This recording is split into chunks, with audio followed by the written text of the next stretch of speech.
वालेकुम, खुश आमदेद कहेंगे। नाज़रीन, हुकूमत की तरफ से जो अपील थी उसे मंजूर कर लिया गया। सुप्रीम कोर्ट ऑफ पाकिस्तान ने फौजी अदालतों में सिविलियन ट्रायल को रोकने का अपना ही फैसला मुअत्तल कर दिया है। दूसरी जानिब जो साइफर का केस था उसमें फर्दे जुर्म का जो मामला है वो मुतजाद भी है और मशकूक भी बन चुका है। सारा दिन अदालतों के अंदर कौन से आम केसेस को सुना गया, इससे मुकम्मल एक पिक्चर है, मुकम्मल एक डिटेल्ड एनालिसिस होगा, वो आप लोगों के सामने रखेंगे। और यकीनी तौर पर आज भी प्रोग्राम मुकाबिल में हल्कों की सियासत के ऊपर बात करेंगे और आज जिन हल्कों की सियासत का नंबर है उनमें विहाड़ी के हल्के शामिल हैं और रावलपिंडी के हल्के शामिल हैं। मुकम्मल तफसील इसकी आपके साथ शेयर करेंगे, मगर चूंकि अदालतों के अंदर आम केसेस के हवाले से हम बात करने जा रहे हैं तो हमारे नुमाइंदा खुसूसी साकिब बशीर ने भी हमें ज्वाइन किया। बहुत शुक्रिया Saqib, thank you so much आपके वक्त के लिए। आमिर साहब, मिलिट्री कोर्ट्स के फैसले के हवाले से हमें आगे बढ़ना चाहिए, वहीं से शुरू करते हैं। जी, आज सारा मुल्क तो ये इंतखाबात की सियासत के पीछे लगा हुआ था, मगर ये फैसलों का क्योंकि डायरेक्टली सियासत के ऊपर भी असर है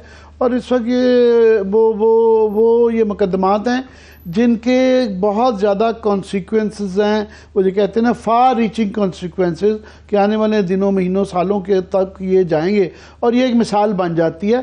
सो ये इसलिए बहुत ही अहम नौयत का ये फ़ैसला है और इसमें आज ज़ाहिर है फौजी अदालत ने ट्रायल रोकने से मुतल्लिक सुप्रीम कोर्ट ने 23 अक्टूबर को जो फैसला आया था उसको फ़िलहाल मुअत्तल किया है और अभी सुप्रीम कोर्ट ने फौजी अदालतों में सिविलियंस का ट्रायल जारी रखने की, जो कि रुक गया था ये फैसला आने के बाद, तो रुक गया था, उनको अब जारी रखने की इजाज़त दे दी है। मगर उन्होंने कहा है कि फौजी अदालतें तहुक्म सानी मुल्ज़मान के खिलाफ हतमी फैसला जारी नहीं करेंगी।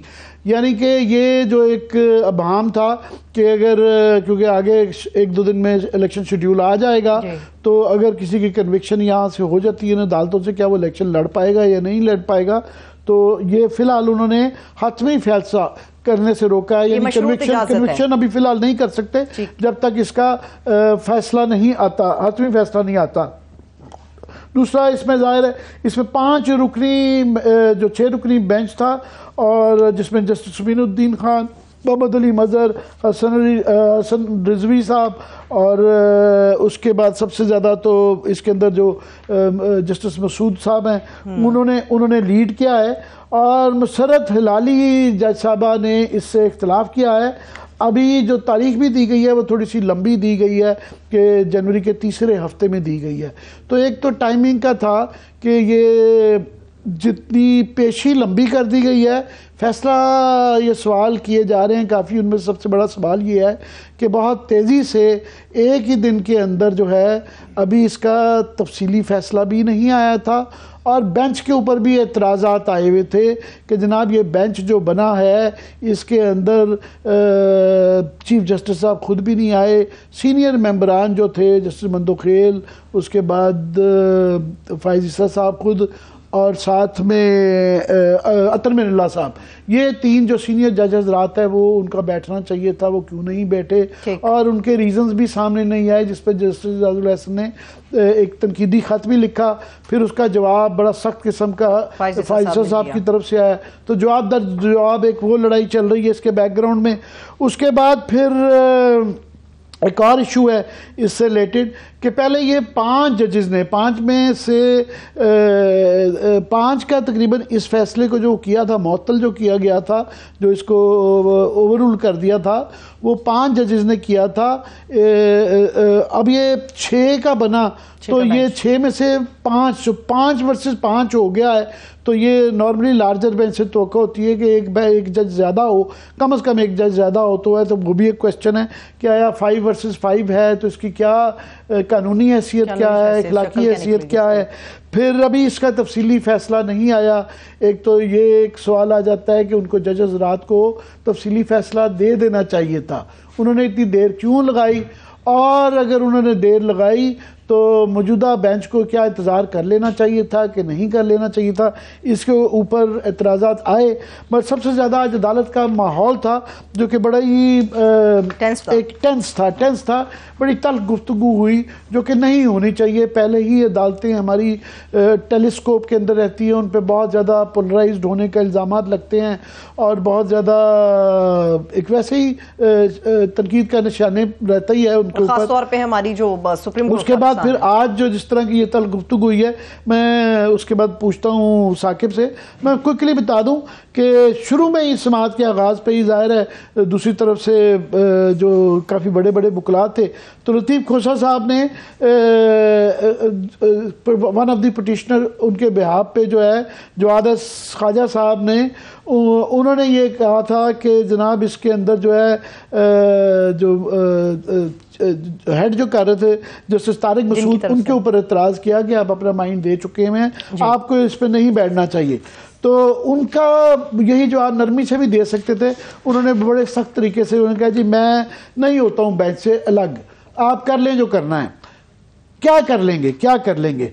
उन्होंने कहा जी हमारा बेंच पर एतराज़ है, आप बैठ कर जहाँ सुन रहे हैं। ये खोसा साहब ने कहा, ये खोसा साहब ने कहा।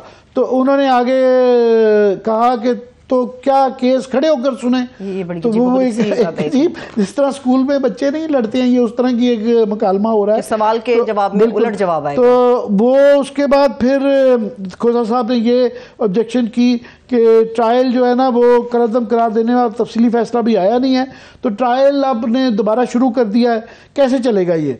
फिर जस्टिस तारिक मसूद साहब ने उनका ये एपिलेट अदालतें क्यों बनी, सिविलियन वाली दफात तो कलअदम हो गई। उसके बाद फिर एक और इशू जो आया उसमें तारिक मसूद साहब ने, जज साहब ने उन्होंने कहा जी हमारे बच्चों को शहीद कर रहे हैं, उनका किस कानून से ट्रायल करें? तो उसके ऊपर मसरत हिलाली साहबा, जस्टिस साहबा, उन्होंने ये इस पर एतराज़ किया। उन्होंने कहा आप ये एक सियासी जो मुल्ज़मान को आप दहशत गर्दों से इनका मुवाजना कर रहे हैं। हाँ। ये मुवाजना बनता नहीं है। तो मैं चाहूँगा साकिब से इनकी बारी बारी चीज़ों पे लें। पहले जो है ना साकिब, बेंच के ऊपर जो एतराज़ात हैं, जो इशू था, उस पर ज़रा मैं चाह रहा हूँ अपना आपका नुक्ता नज़र चाह रहा हूँ, दें प्लीज़। जून में जब ये मिलिट्री कोर्ट्स में सिविलियन ट्रायल्स की 4 पिटीशंस आई थी, तो उस वक्त जो जस्टिस सरदार तारिक मसूद हैं और चीफ जस्टिस काजी फाइज ईसा, वो supreme court practice and procedure act की वजह से अलग हुए थे। तो इन्होंने जो नोट लिखा था उस नोट में उन 4 पिटीशंस की मेंटेनेबिलिटी को कहीं ना कहीं उन्होंने टच किया, सवालात उठाए थे। तो कल जवाद ख्वाजा साहब जो है साबिक चीफ जस्टिस, उनकी जानिब से जो पिटिशनर हैं उन्होंने एक इतराज़ दायर किया था कल, और आज जैसे ही समाअत शुरू हुई तो बैरिस्टर एतजाज़ अहसन, सरदार लतीफ़ खोसा, सलमान अकरम राजा, सारे वकला इनके जो लोग थे और खचाखच जो है वो अदालत भरी हुई थी। तो वो अचानक जो जैसे ही समाअत शुरू हुई तो रोस्ट्रम पे आए और उन्होंने सबसे पहले वही अदालत से इस्तदा की और यही कहा कि आप पे जो एतराज़ है पहले उसको आप डिसाइड करें, फिर आगे चलेंगे।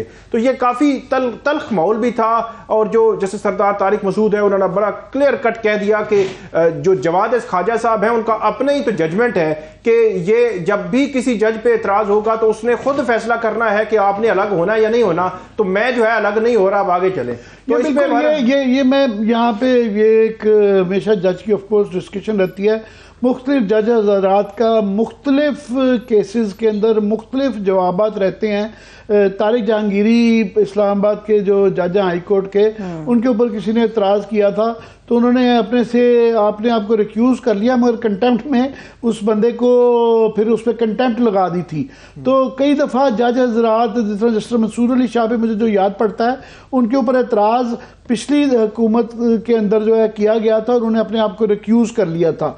तो ये मुख्तलिफ केसेस के अंदर, और अक्सर ये होता है कि एतराज़ात के रीजंस दिए जाते हैं, ऐसा ही है जी। बिल्कुल एतराज़ात के रीजंस होते हैं, बल्कि जस्टिस मंसूर अली शाह जब उन्होंने केस सुनना शुरू किया तो उन्होंने खुद पूछ लिया मुझ पर कोई एतराज़ है तो आप बता दें। उसके बाद नेक्स्ट हेयरिंग पे उन्होंने कहा कि जस्टिस जवाद ख्वाजा के साथ उनकी कोई रिश्तेदारी या इस तरह का कहे तो, और वो अलग हो गए थे।